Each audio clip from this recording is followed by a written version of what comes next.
Good morning, good afternoon, and good evening, wherever you are listening to this LinkedIn Live. My name is Naishat Gadani, and I'm the founder of Your Career Down Under. Me and Caroline have been doing this LinkedIn Live, what we call delivering a career care package to you in these unprecedented times that we find ourselves in. I'm right now in India, lockdown until 14th of April, and then I have to figure out how do I get back to Australia, and then I'll be quarantined again for 2 more weeks. So it's a fascinating times. It's a time that I've been introspecting a lot. About what career, what future holds, and everything else, and I'm sure that everybody else does the same. So I'm welcoming my partner in crime, Caroline Brown, to this LinkedIn Live events. So Caroline, welcome, and you're still in Painesville because I can see the same window. I know. I should actually try and sit in a paddock somewhere and go, here I am in rural Victoria, but haven't quite mastered it yet. So yes, I had the good fortune to be able to spend some time down here. Yeah, It's actually really lovely to take a bit of a break as well as, be able to work from home. So yeah, yeah. it's all good. Excellent. Yeah. Excellent. All right. Now, today we are going to talk about a very different topic, a topic which has become quite popular in at least in last 2 3 years. We are going to talk about side hustle. I know it's a word, right? Side hustle. When I talk to my dad, he said, "What do you mean by side hustle?" Right? Exactly. He said, that's like you're running your small business apart from your work. That's what it means. You don't have to overcomplicate by saying it's a side hustle, right? But the millennials and everybody would like to find words which are more interesting, more exciting. So who do we speak to? So we have found the best person to talk about side hustle and creating a secondary income for yourself. So we are talking with Melinda Livingstone, and she is the founder of the Income Connection. She's here to help you make more money, if that's the right word. It's a big task, Uh, Melinda. We do set you up. So all right, that's right. But thanks a lot, Melinda, for joining us. So give us a little bit, background of your career story and how did you come to start, helping people make more money? Yeah, thank you. It's a pleasure to be here, Naishat and Carolyn. And I come from sunny Sydney. Um, so I've been a bit of a serial entrepreneur. So I've worked in corporates for a long time, helping them come up with business ideas and launch products and businesses. And I started Income Connection 3 years ago. And that's about helping people find extra income, start businesses. A lot of it's been in the sharing economy, but also helping people find income outside of the sharing economy, as well as side hustles and also as businesses as well. A lot of people are wanting to take a portfolio approach to their income and start up side gigs or side hustles. And interestingly, in the United States, 85% of workers have a side hustle, and the trend wow. is starting on here in Australia as well. For millennials, a lot of it's to do with the FIRE movement, which is financial independence, retire early. So a lot of that is about accumulating wealth and paying down debt so that they can achieve financial independence earlier. But it's also about being entrepreneurial and finding interest outside of work as well. So it's about, if people have a role that they don't get as much fulfillment that they would like out of it, it's about being able to stretch their entrepreneurial legs outside of that 9 to 5 straitjacket too. So there's a lot of reasons why people are interested in a side hustle, and there's so many opportunities out there now. There's no better time than now to be an entrepreneur with a lot of really great technology that makes it really cheap and easy to get started, and a lot of support as well. So there's a lot of reasons to start a side hustle. Yeah. I'm interested, that trend in the States, you said, 85%. Why has it been growing? Because it's funny. I was talking to a girl that had gone onto the graduate program at Telstra, and she was in IT, and she said that it was a big thing. The thing that sort of they were looking for is that they had a side project, like a side hustle in a graduate, to get into a graduate role. But what's been the growth? Why has it become so popular? Why has it been so popular? In the United States, a lot of it is because people are looking for more income. And also job insecurity. I think in Australia, it's because of employers are looking for entrepreneurial drive and spirit. Employers are looking for employees that are not just about doing the job, but bringing a lot of creativity and entrepreneurial capability into their workplace. So employers are looking for people who can bring in digital capability and new ideas. So, I think if people have had a side hustle through university, then that shows that they think outside the square, and that's a really great capability. Yeah. Yeah.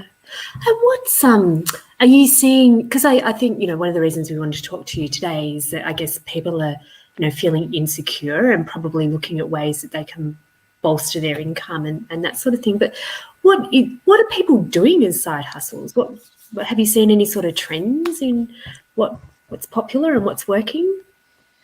A lot of the side hustles are in the sharing economy. So, people that have spare rooms and, spare time to set up side hustles, and they can do that through the sharing economy. So there's 150 platforms out there, and a lot of people aren't aware of the choice that's available. So the sharing economy enables them to really monetize their spare time and their skills in a really easy way and get started. A lot of it is obviously selling on Amazon, coming up with product ideas and selling those on Amazon. And then there's also, if people have a technology idea, selling a sort of a technology capability on a platform like Invanto as well. So there's a really kind of broad range. And then there's also the creativity space. So people that find that their work is a little bit kind of dull, and they want to do something that's a bit creative. They will do something that's kind of in the creative space, in sort of to do with, say, art, kind of homemade goods, even kind of jewelry making or music, even like making their own guitar, stuff that is, maybe a pursuit that they had when they were younger, that they want to pursue in their own time. And it may not be especially kind of lucrative, but they see it as an opportunity to really kind of pursue a personal passion. And we know that when we pursue a passion and we're enthusiastic about it, that is a really great way for us to achieve success, because our passion is infectious. So there's a whole range of opportunities out there. Yeah, it's interesting. Sorry. There's because what I remember is watching some Shark Tank episodes. Especially the American ones. There are a lot of people started something, doing on the weekends and weekdays, and then they eventually took it to the to the full time. So I think that the popular culture or the acceptance of a side hustle, or you doing something on the sides, is kind of validated through this Shark Tank and through other entrepreneur pitch nights and everything else, that I see that the acceptance is also widely there amongst the community. Yeah, absolutely. I think often it's like solving your own problem. So it's like, if you have a problem in your own life and you're frustrated that nobody had, you think, this is a real irritation for me. I really wish that this would be solved. And it can be, my child has this particular allergy, or, I can't get food in this particular way, like a snack bar. That when I go hiking, I want a nut-free snack bar, or, I want this problem that's solved for me. And so this is really irritating. They do market research and they find that other people have the same problem. And then they kind of solve that problem. It might be making the nut-free snack bar, and they realise that they through testing and learning that they can make a really good tasting nut-free snack bar, and then they they make enough quantity of them and test it, and they find that, oh wow, there's a market for this, and then they grow that out, and then they can have some success. So solving a problem for you, and then you find that there's other people in the same category, and then that's often a really great way to have a side gig, and it just can be something that's really very small, and often that's the best way to start, is to start really small with a very small problem that you have really intimate knowledge of, or somebody that amongst your friends or family have really intimate knowledge of, and just grow it out from there. It's interesting, isn't it? It's because I think a lot of people love the idea of having their own business. It might be frustration out of work and things like that, but have no idea on how to start or what to do. So how do you help people like that? How do you get an idea? What's your because that's what part of what you do in your business, isn't it? You help people come up with that kind of brainstorm or strategy, or so if you came from a complete I want to do something else, or I need to make more money, or I'm frustrated in my career, or what's a good place to start with an idea, and work out whether that's viable or not? Yeah. So I have people come to me and I ask them a range of questions. So one of them is really, how much spare time do they have if it is a side gig? Because if they don't have spare time, then it's really difficult for them to develop a side gig. And what is the nature of that spare time? Is it nights? Is it weekends? And really to get a sense of how much, what's the operating framework for them. And then sort of thinking about are they entrepreneurial? Are they wanting to come up with a new idea and sort of go down that route, or are they really just wanting to earn extra money? And if they're wanting to earn extra money, then there's a lot of options for them. So in the sharing economy, so sort of spare rooms, spare space, assets. They can monetize spare time, that they can monetize taking on extra work in their field, in their day job, or freelancer or something like that. So so are they entrepreneurial? Do they want to come up with a new idea, or are they just really looking to monetize spare time and their assets? So that's kind of the two options there. If they're entrepreneurial and they want to come up with a new idea, then it's really thinking around kind of the generation of that idea. So there's this concept of Japanese thinking called ikigai, which is around finding your purpose, and it sounds like you're familiar with that. So that's a really good framework, because it really needs to be something that you're really passionate about. Because if you're giving up your weekend and your night and hanging out with your friends and family, it really needs to be kind of aligned with your passion. So that's a really good framework for thinking about that. So in that ikigai framework, I've just got it here. So the people, it's really a good place to Google and have a look at that. So it's really looking at, what you love, your passion, your mission, but also what the world needs. So are you solving a problem for somebody? You need to be solving a problem for somebody. If you're familiar with the problem, that's a really good place to start. But it's also what you can be paid for as well, because again, you're giving up your weekend, you want to be paid for it too. So that's a really good framework. Doing a mind map is also a really good framework that I use with my clients, and kind of drawing all of that out. And then from there, you should be starting to think about then, like, who is my target market? Who are the people that I have a really good understanding of, and then their needs and the sort of problem space for them. And if every day you spend about 30 minutes thinking about who are the people that you know really well and the sorts of problems that they face, and just think, okay, I'm just going to think about them, and I'm going to write ideas in a Post-it note, and I'm just going to put them on a wall, or I put them when I was starting my business on the inside of a cupboard door, just so I wasn't having a cluttered house. So I would just open the door and put them there and then close the door. And so, and then every so often I'd look at them. And so every day you're kind of building it up. And so I'd have just really, really crazy ideas. But again, it's over time you're building up those ideas. And then over time you're thinking, okay, well, some of these ideas, you know, they're going to be good ideas. You know, where is the economy going? Where are the growth opportunities? What industries and what market segments are going to be growing?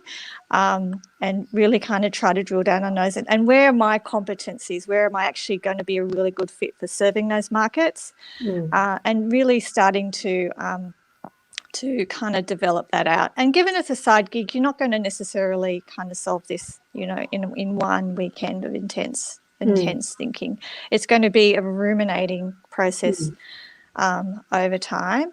And then once you're starting to develop this out, you're probably going to want to start talking to some people. So there's this really good framework called design thinking, which I used when I was starting my business, which is around kind of blue sky. It's prototyping. You come up with an idea, you prototype it, and it could be sticky tape and pins and bits of paper and cardboard and hand drawing, and you're putting it in front of people. And so you're sort of saying, okay, well, you know, does this solve your problem? And then people interact with it and they say yes or no. And you can iterate in that way. Yeah, I've heard that great saying about, you know, iterate your way to awesome. So, you know, one of the things I find is, like, I guess just using my own experience about developing a product, which is sort of, you know, what you're talking about, is that one of the things that got in the way for me was I expected awesome results first time. And if I didn't get awesome results, then I just gave it up and thought it was a failure. Do you, like, what are some of the things that get in, because we have hundreds of great ideas, and but what are some of the things that get in the way of people actually doing it, like that you see, you know, some of the mistakes that people make with developing a side hustle? I think that's a really good one about failure. I think, you know, we need to be prepared to test and learn and fail, because we're not necessarily going to get it right the first time. So we try 20 times and 18 times we'll fail. I think that's a really good rule of thumb to know. So is that actually sort of statistically that's the design thinking method, like that's the design thinking framework, that you fail 18 times. So just fail fast and cheap. Yeah, absolutely. I think also with a side hustle is just talking to your boss about it and making sure that your employer is comfortable kind of with it. So you were talking, Carolyn, earlier before about Telstra as a recruiter being really looking for side hustles, and that's a sign of a really progressive, forward-thinking employer. But not every employer is going to be in that space, and so it's just having that conversation early, and getting them on board with it, because a lot of the time they will be excited, but if there's conflicts, you may want to have that conversation. It's funny, with my first side hustle, it was actually freelance writing, and I neglected to tell my employer about it. Just didn't occur to me at the time. And then I got a message back that's, you know, really don't want our employees to be, you know, having published articles and things like that.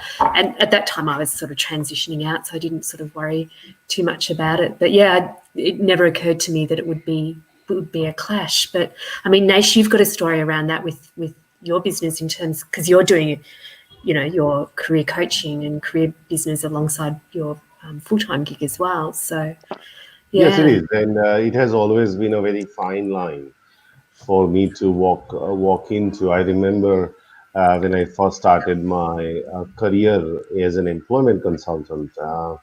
I think 6 months down the line, I was pulled up by my manager, and she was concerned whether I am doing any professional resume writing work with the clients who I'm supposed to see and provide free advice to them. And then, I said that's a legitimate concern. I'm not even saying that that should not be a concern. Having said that, I have never ever talked to anyone to, about what I do in my personal life, and you can always count on me for doing that. And then subsequently, wherever I put my applications through, it always says that I have been running my private career practice. I've never hidden that fact at all, because if they Google my name, or if they go on LinkedIn, they will immediately find out about Hmm. that. So I've never hidden that. Having said that, I have consistently worked in the same industry, but with a view that can never be conflict in terms of services that I offer. So, my previous role was around helping people with injuries to return to work. So there is never a conflict with the work that I do in this one. Even my current role, there is not at all conflict with the work that I do, because it's project management of employment programs, and the work that I do is distinct, absolutely distinct. But I do understand that conflict part, and I try to be as much clearer of those lines as possible. But I'm sure that, Melinda, in your experience, people, some, because if you're deeply involved into a particular vocation, after a while, that's what you think. That's the problem, that you kind of, see the whole world through that prism, and that's what you naturally gravitate towards.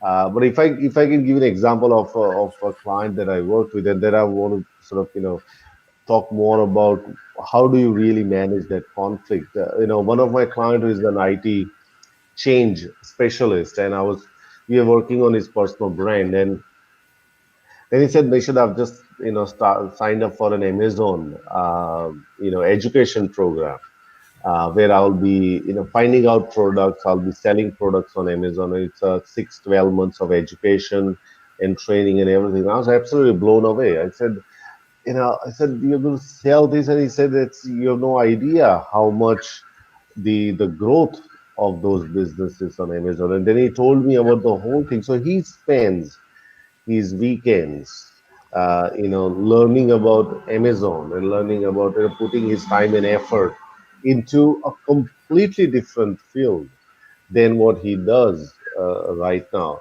So, Marinda, if I can sort of, coming back to you, how do people manage that conflict? And, if there are any stories there of your clients that you have seen effectively managing and not effectively managing such conflicts. Um, well, I think if they're doing their work, it's not necessarily a conflict if they're performing well in their job. And if in some ways, if they do have something outside of work that is giving them purpose and meaning, they can actually perform better in their job. I mean, I think if an employee turns up to work and they feel that lack of purpose in their life and lack of direction in their life, they can do worse in their job. Whereas if they feel, I have a really well-balanced life, I've got my job and I do my job, but I have purpose and meaning and something to enjoy on the weekend. And when I go home, then actually that can help them in their job. And so, yeah, it can actually be helpful. I think possibly the challenge is, say, with their LinkedIn profile. Like if they are doing a side gig that it's helpful for them to put it on their LinkedIn profile, and yet they actually have a career job that they want on their LinkedIn profile. How do they balance those two?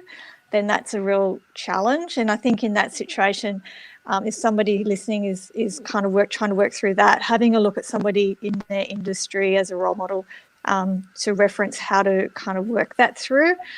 But I think, it generally can be done if you've got a progressive employer. Obviously, it depends on the employer as to kind of how they react to that, because I know a lot of employers are really keen to improve the digital capability of their business, and an employee who was out there learning how to do things better online, learning how to improve their online advertising, their digital footprint, who's doing content marketing, who is out there learning the latest things in marketing, and also new trends that are hitting their industry. I think that person is going to be really valuable.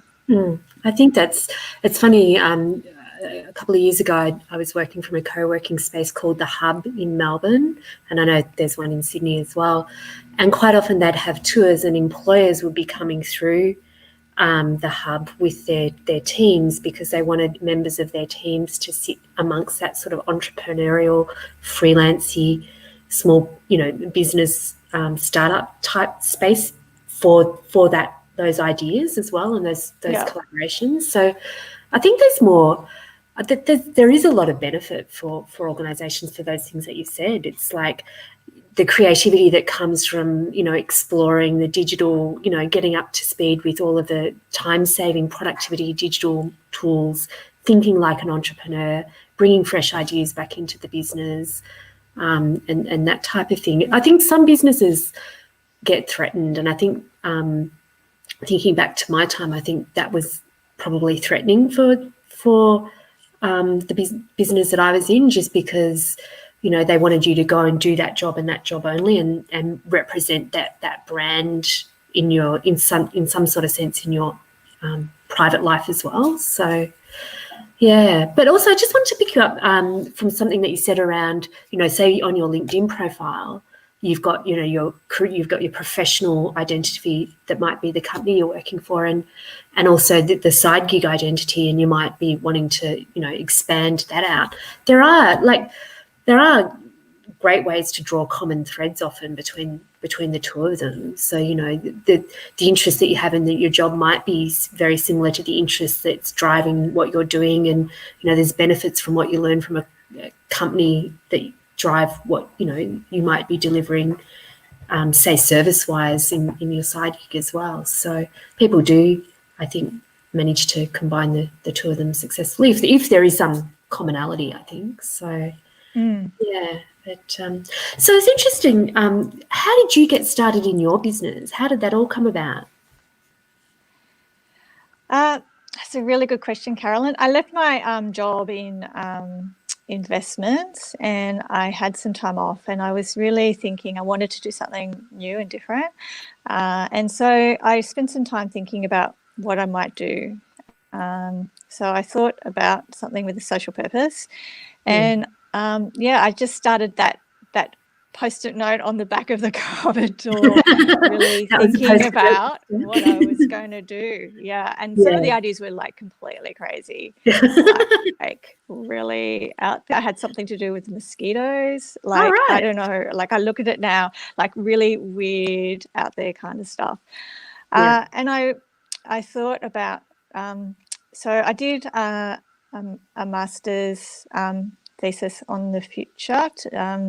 The future of superannuation, and included a big piece on the future, some of the big macro trends, and that included the sharing economy, the gig economy, and flexible work. And I thought, okay, that's a really interesting space that's growing. I looked at the aging population, looked at need for people to save more. And so I started Income Connection as kind of bringing together all of those trends. That was at the end of 2017, and really with a kind of big focus on helping people find extra income, extra sources of income. That was the big focus for me. And that business has been running for 2 years, and I absolutely love it. I love sitting down with people face to face and helping them, but not necessarily face to face, also over Zoom. You must mention that now. As well. Yeah.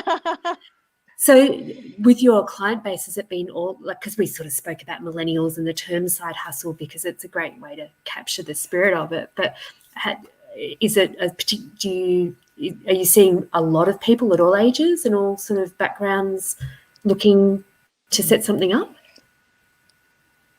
Increasingly, younger people as well, particularly in more recent times, looking for a side hustle. So there's a range of reasons why people want a side hustle. It's to have less dependence on their employer. It's to save for the future. It's to pay down debt. It's to shore themselves up financially. It's to pursue a passion or an interest that they've long had. It's that creative pursuit.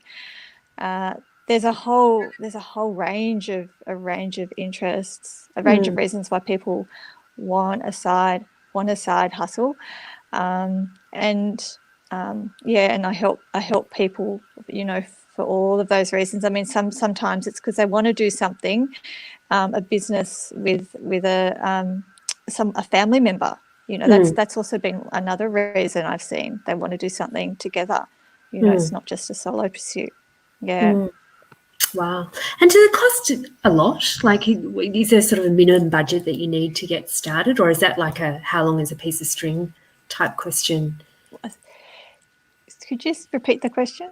Yeah. So if you were wanting to start a side hustle, is there a sort of a minimum amount of money you'd need to get started, or does that depend on like the side hustle that you're thinking about? Money? No, I think like it's really cheap and easy to get started on a side hustle, because of the technology. Like, there's so much cheap and free technology out there. Like, this is just the best time to get started.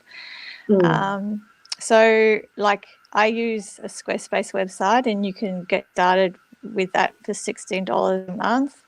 Yeah. You can get a domain from GoDaddy for $13 per annum.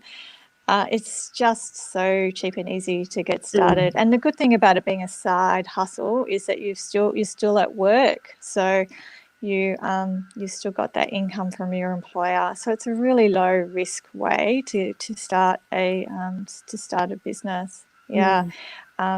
Look, so much of the software that I use is cheap or free. So Calendly, I use their basic version for free.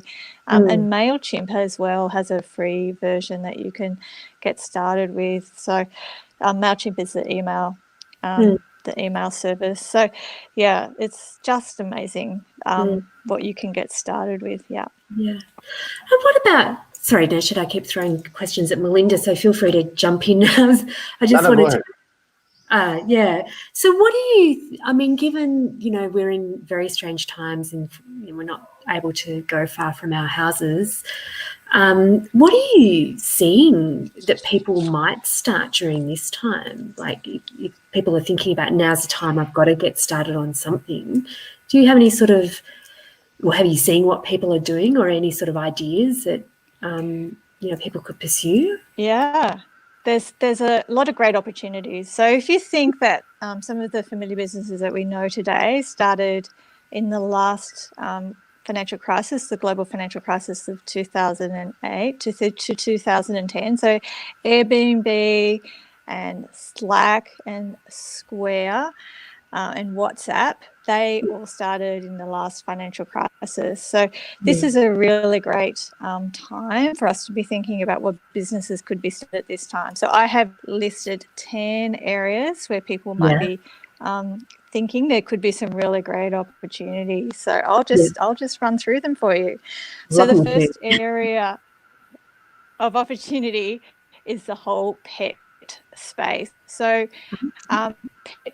spending on pets was already a mega opportunity before this particular downturn, but even more so now, in that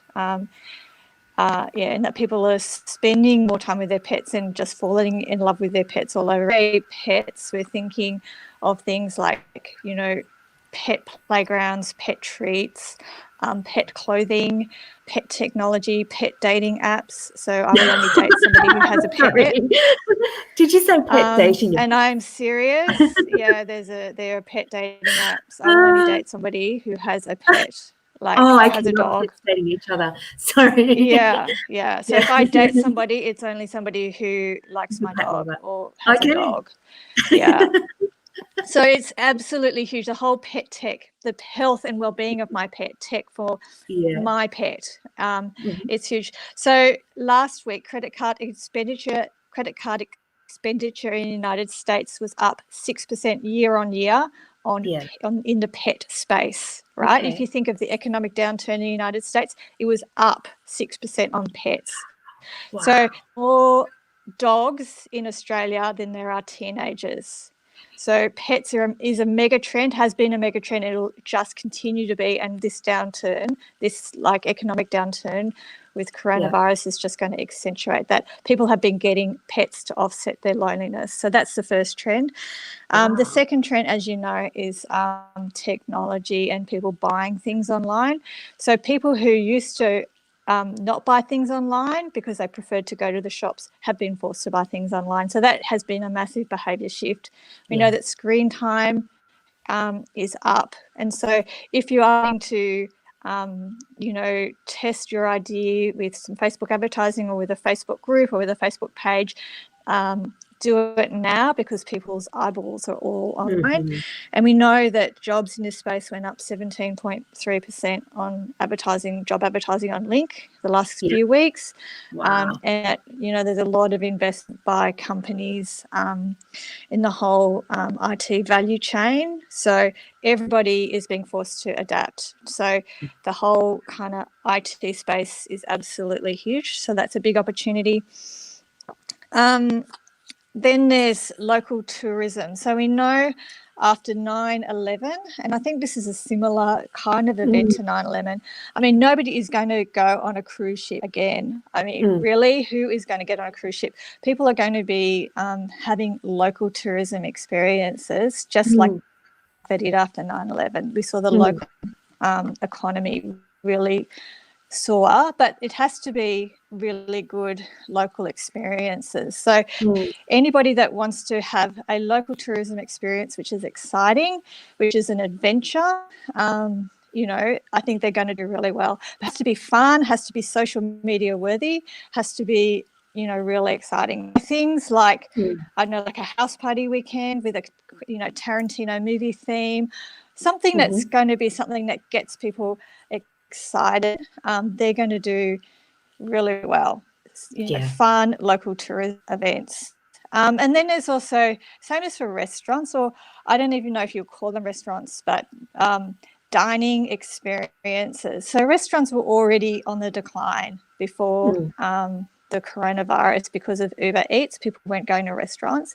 But I think people will be interested in exciting dining experiences, but it's not going to be about the food because with coronavirus, we have all learnt to cook, right? We all know how to cook, right? Yes. So it's not going to be about the food, but people will want to go out again, and they will want to have fun. Well. Sorry, Melinda. I think what's happened is that people have been going to their supermarket, and that's why the stores have been like the shelves have been emptied, right? People have been buying food and they have been cooking. We know in the United States there is a chronic shortage of eggs.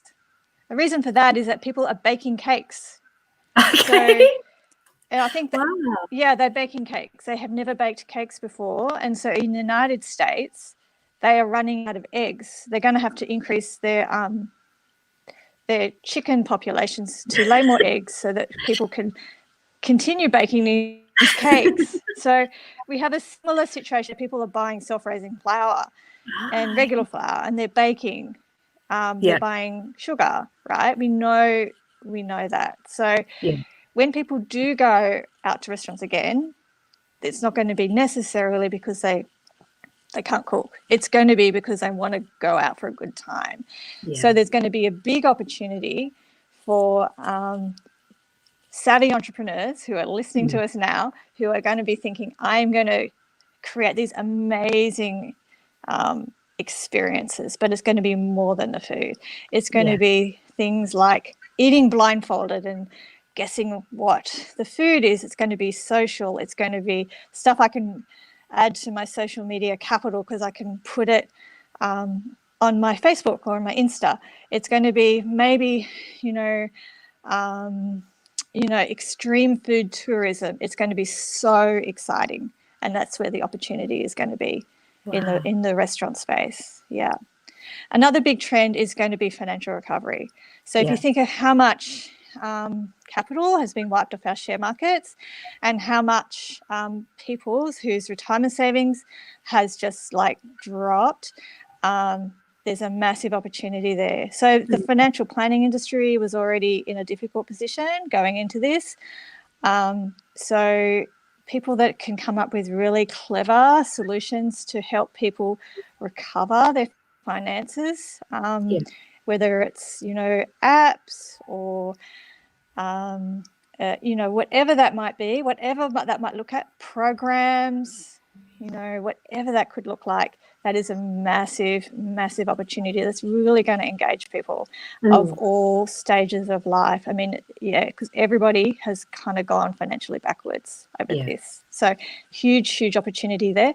The next trend opportunity is home decor. So people are at home and they are looking at their walls, they're looking at their furniture, and they are really bored, right? They're looking at it and they're going, I'm really bored with this. So stuff that's in the home decor space is going to be really good. So ways that they can interact possibly digitally would be really good. So there's American sites like Decorist, Home Polish, Havenly, and Laurel and Wolf, which are remote home kind of home decor advice services. Nobody in Australia is doing anything like that. But that should give some people who are listening some really good ideas as to how they can kind of engage with people and help them kind of really freshen up their homes. And then kind of coming out of this economic downturn, people are going to be interested in spending as well, because they will be wanting to change up their homes. The next one is children's education and entertainment. I think people have connected with their children over this time, and they, yes, there's some opportunities now because they will kind of be wanting to keep their kids entertained. I mean, there's also children's craft as well now, and children's games, kind of online and also physical product. But I think kind of coming out of this, I don't think they're all of a sudden going to turn their backs on their kids and go, okay, well, I've no more. I think they're still going to want to have some products and services that kind of continue this trajectory of engaging with their children and family time. So I think that's also an opportunity. And then there's also digital education. That's a space because people are now locked into enjoying that digital education space. I think that delivery of education in that way will continue. So that's an opportunity. Selling services in narrow marketplaces. So the services space in terms of marketplaces hasn't really kind of evolved in the same way that products have. So disaggregating a lot of the marketplaces like Fiverr, I think would be a really good opportunity for somebody. So there's a lot of services on Fiverr, but there's a lot of risk for people that use that platform. So disaggregating that and that would de-risk it. Actually, seeing something that's offered on Fiverr and doing that yourself, or putting something on Fiverr there. So you could create a marketplace for one of the verticals on Fiverr. Gotcha. Yeah. Or you could and use a marketplace platform like ShareTribe to set up that. So ShareTribe is $79 a month. So you could create a marketplace vertical for ShareTribe, for one of the services on Fiverr. That could be one idea, or you could even just offer one of those services and just kind of de-risk the delivery of that by just really simplifying it and productizing it. That's one idea there. Wow. Okay. And the same thing is there's another platform called Invanto. It's a really, really big marketplace, and doing the same thing there I think would be a really good opportunity for somebody. And also as a side gig, you could actually, by scaling it down just to kind of one product or service, it kind of makes it a lot more deliverable as a side gig as well. Yeah. Wow, you've come up with so many things that I'm just in awe of like the broadness, but also the depth of your thinking as well. So, yeah, absolutely amazing.